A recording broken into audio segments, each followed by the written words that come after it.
Good morning, students. This is Alabak with Rocket GMAT, and today's topic is what the heck is GMAT? Pour yourself some coffee, we're taking off.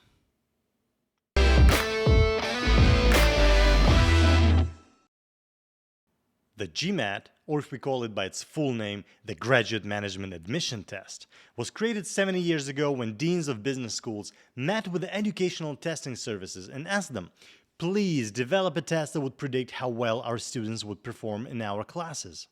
Today, more than 150,000 candidates take this test every year. It is being used by thousands of universities in more than 100 countries as part of the selection criteria for business school application. The GMAT is administered by the Graduate Management Admission Council, or GMAC. You can find them on MBA.com website. They created more than 500 testing centers around the world where you can take this test.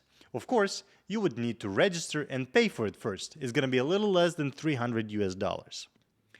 Also, during the pandemic, where none of us were allowed to roam free around the city or fly to another city to take this test, the GMAC created an online version of the GMAT, the one you can take at the comfort of your own home or office.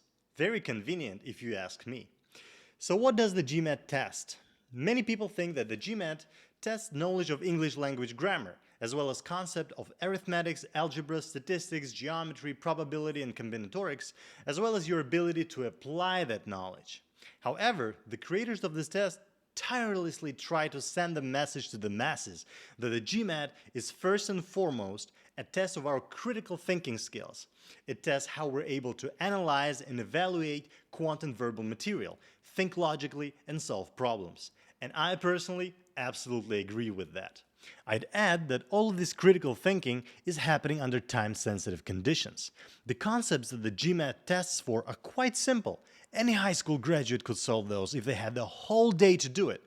But the GMAT gives us very little time to solve through a whole heap of problems. So the GMAT is mostly a time management test. What no one speaks of is the level of stress people have while taking the test. Their whole future depends on how well they do. And many times candidates perform well while taking a practice test at home, but they arrive at the testing center and then, just like Eminem said it, their palms are sweaty, mom's spaghetti, they're very nervous and start making mistakes and flunk the test. So the GMAT is also a stress management test.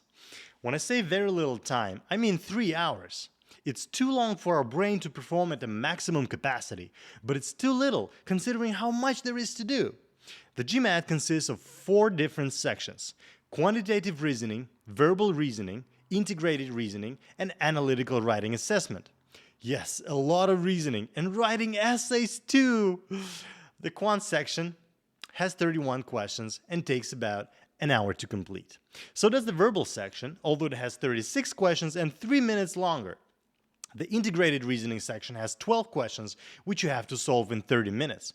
And then you also get to write an essay, also in 30 minutes. So the whole total is 3 hours and 7 minutes.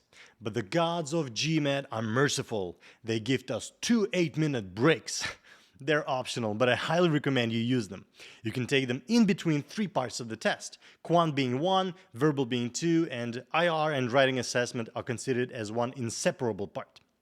You can also choose the order in which to take these sections.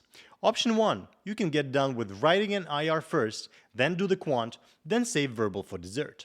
Option 2, you can take quant first, then verbal, then leave IR and writing for the end.